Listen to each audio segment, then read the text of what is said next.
Good morning, church family. Pastor Brad here with another encouraging word. And this morning's encouragement comes from Isaiah chapter 55, verses 8 and 9. And it says this: "For my thoughts are not your thoughts, neither are your ways my ways, declares the Lord.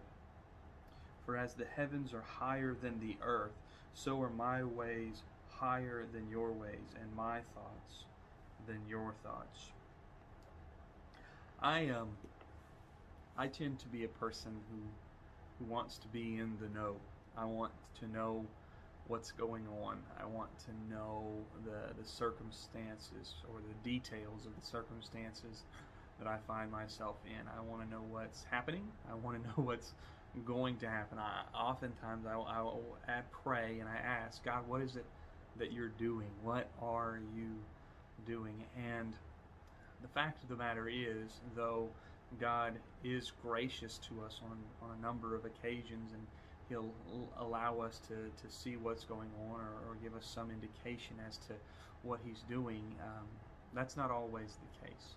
Sometimes we face situations and circumstances in our lives that we look at and we go, "Oh, I don't see what God is doing here. I don't know what it is that He's trying to bring about through this situation." And when we find ourselves in those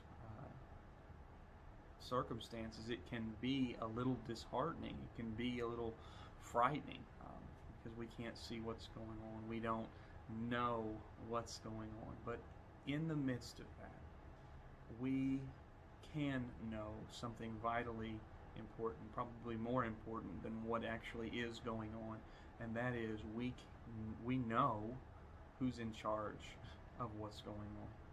We know who is in control of the things that are happening in our lives, the things that are besieging us, the trials that we might be facing. We know the God who's in control, the God who knows things we don't, the God whose thoughts are so much higher than ours, the God whose thoughts are so much better than ours, the God who, if we knew what He knows, we would ask for exactly what He's doing, because we know He's good and He has a good plan for each and every one of us. So even in the situations where we can't see the end result, we can't see the end game, we know the God who is in control of it, the God whose thoughts are higher than ours. And we should be able to take comfort in that, to take refuge in the God who's in control. Let's pray. Gracious Father, I thank you so much for today. I thank you for the blessings in this day. And Father, I just thank you for your word. The reassurance that you are God, that you know exactly what it is that you're doing. You know exactly the end result that you are trying to bring about, and it is for our good. It is for our benefit and for your glory.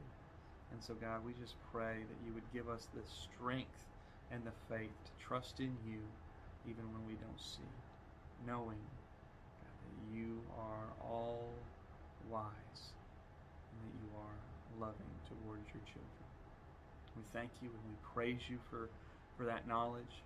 We thank you and praise you for those truths that we see through your word.